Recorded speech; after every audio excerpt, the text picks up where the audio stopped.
Saudara-saudari terkasih dalam Kristus, hari ini Kamis 17 Juli 2025, Pekan Biasa ke-15 tahun C.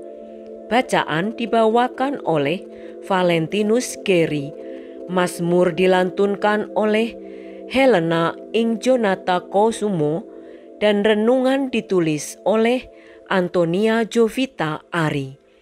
Selamat menekuni sabda Allah. Mari berziarah dalam pengharapan untuk dunia yang lebih baik.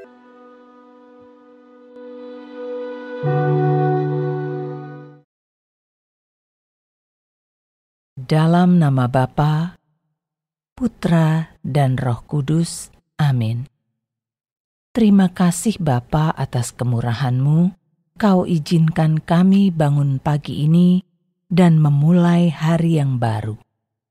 Kami persembahkan hati dan pikiran kami dalam pimpinan-Mu, agar siap menerima firman-Mu yang akan kami dengar, dan menjadikannya pegangan dalam menjalani hari ini dan hari-hari dalam kehidupan kami. Amin. Bacaan dari Kitab Keluaran, bab 3, ayat 13-20.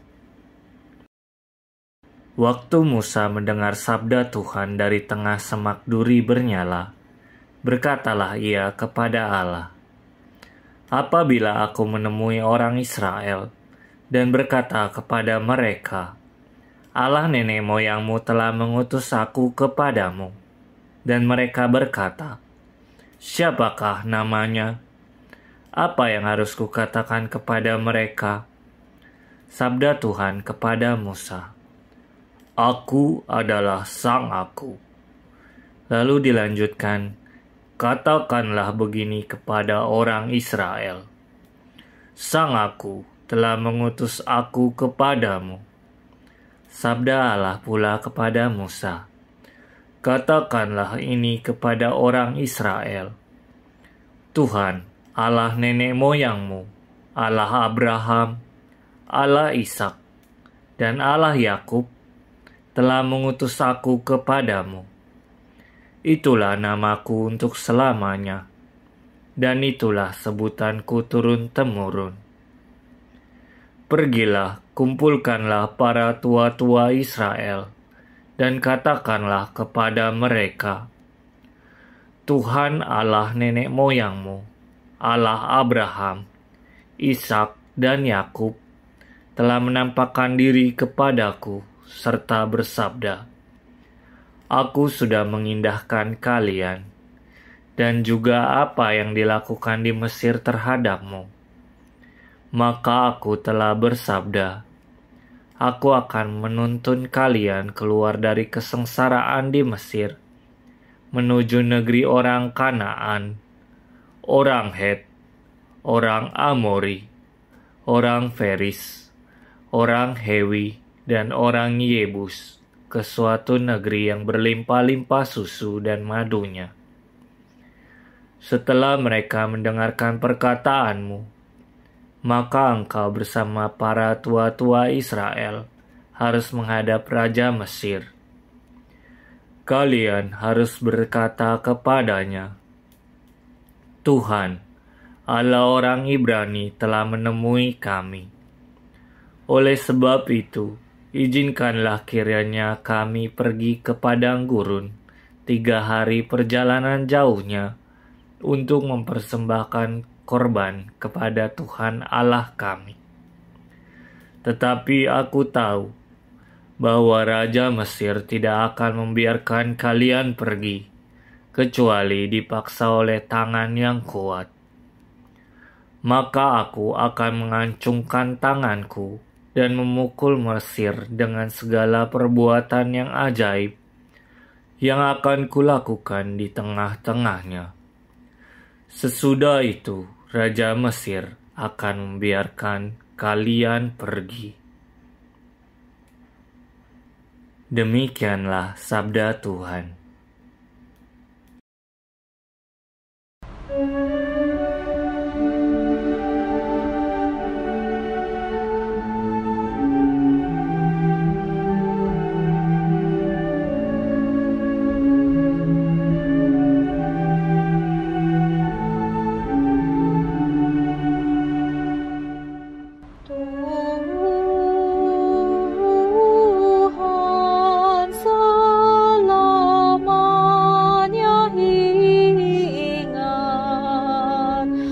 akan perjanjiannya. Bersyukurlah kepada Tuhan, serukanlah nama-Nya. Maklumkanlah perbuatannya di antara bangsa-bangsa. Bernyanyilah bagi Tuhan, bermazmurlah baginya. Percakapkanlah segala perbuatannya yang ajaib.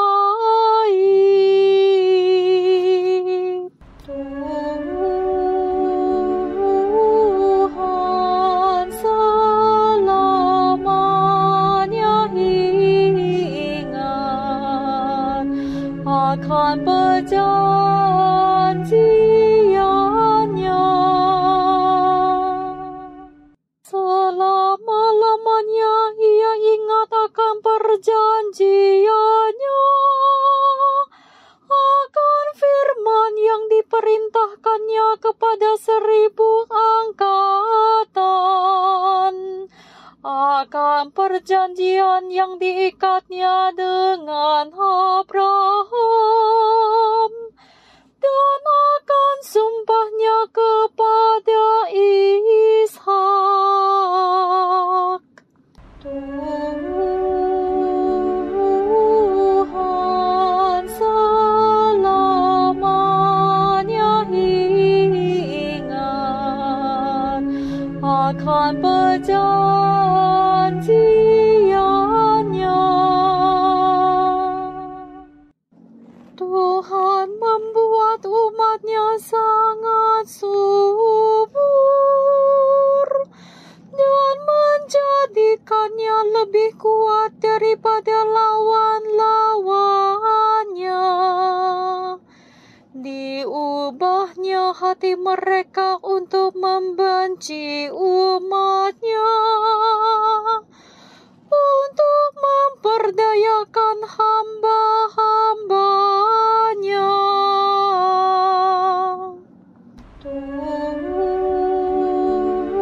Tuhan selamanya ingat akan perjanjiannya. Maka Tuhan mengutus Musa hamba-Nya dan Harun yang telah dipilihnya. Mereka mengerjakan tanda-tandanya di tengah para lawan dan mukjizat-mukjizat di tanah Ham. Tuhan selamanya ingat akan perjanjiannya.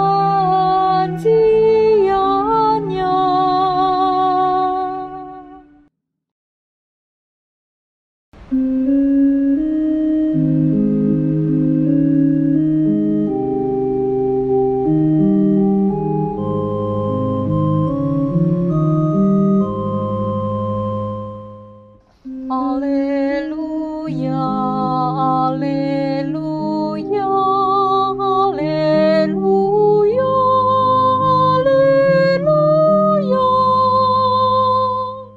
Datanglah kepadaku kalian yang letih dan berbeban berat.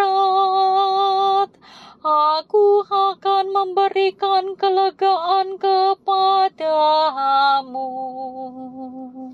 Haleluya, haleluya, haleluya, haleluya.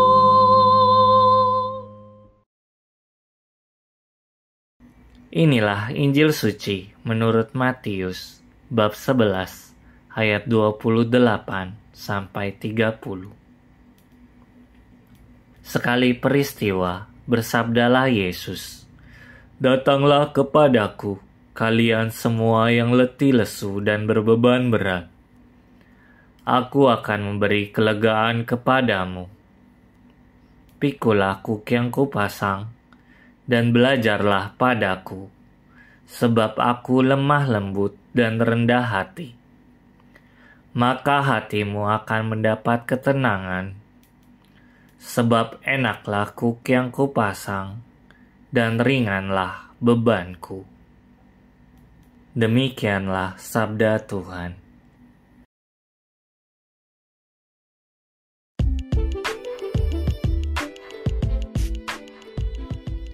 Memikul kuk kehidupan.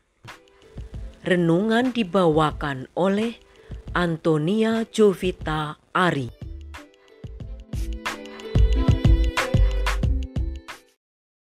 Setiap manusia di dunia ini pasti memiliki persoalan dalam hidup.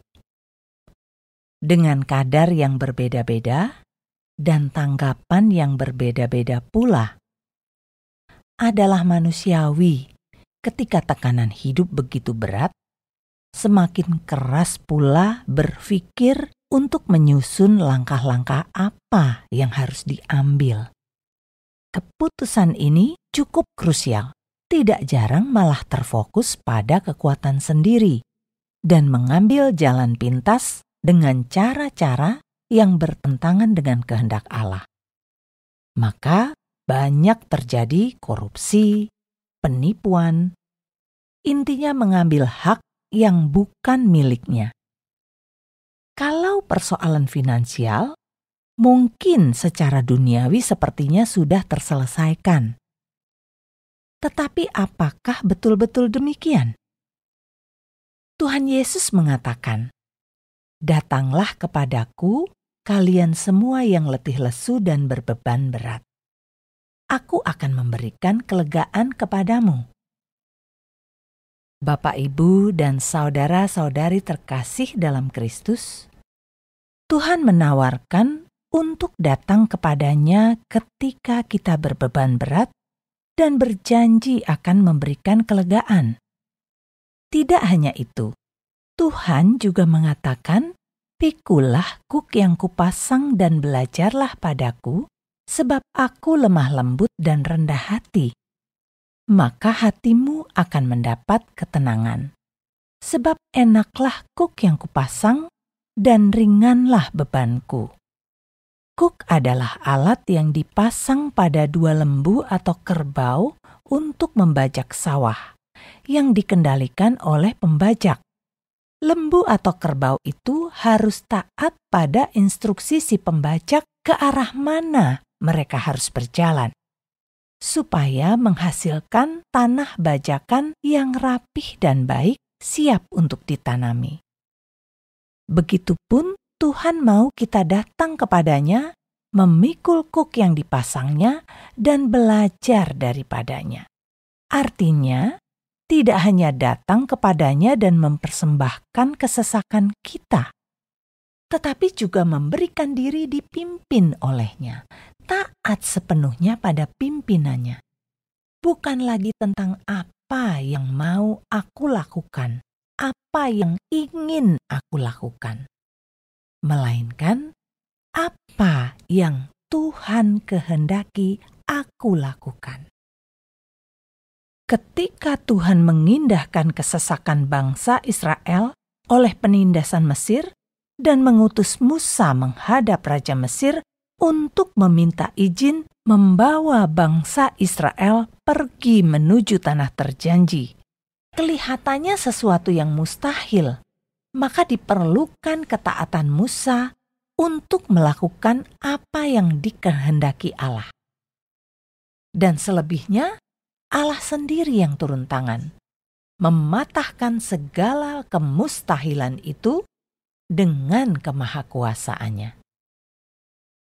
Tetapi dalam perjalanan memikul kuk menuju tanah terjanji, banyak ketidaktaatan yang dilakukan bangsa Israel dan menyimpang dari pimpinan Tuhan.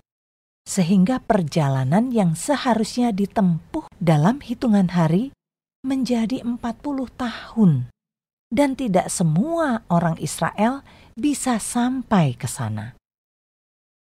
Bapak, Ibu, dan saudara-saudari terkasih, hidup ini adalah perjalanan memikul kuk menuju tanah terjanji kita, yaitu rumah Allah. Ketika kita konsisten taat dalam pimpinannya, kita akan mendapat kelegaan dan ketenangan seperti yang dijanjikan Tuhan. Gangguan selalu ada, terutama dari ego manusia. Tetapi disitulah kita diminta terus belajar dari Tuhan Yesus menjadi rendah hati, berani menyangkal diri dan taat pada pimpinannya. Jika demikian, kita tidak lagi terfokus pada permasalahan, tetapi pada pengharapan yang Tuhan berikan, yaitu keselamatan kekal. Membangun relasi yang semakin intim dengan Tuhan, sehingga kita lebih peka mendengar suaranya, mendengar kehendaknya. Marilah kita berdoa. Allah yang Maha Kasih, seperti Engkau mengindahkan kesesakan bangsa Israel, Engkau pun mengindahkan kesesakan kami. Mohon rahmat-Mu agar kami mampu terus belajar menjadi lemah lembut, rendah hati, dan memberi diri untuk dipimpin oleh-Mu. Taat dalam pimpinan-Mu dalam perjalanan memikul kuk kehidupan ini. Demi Kristus Tuhan kami. Dalam nama Bapa, Putra, dan Roh Kudus. Amin.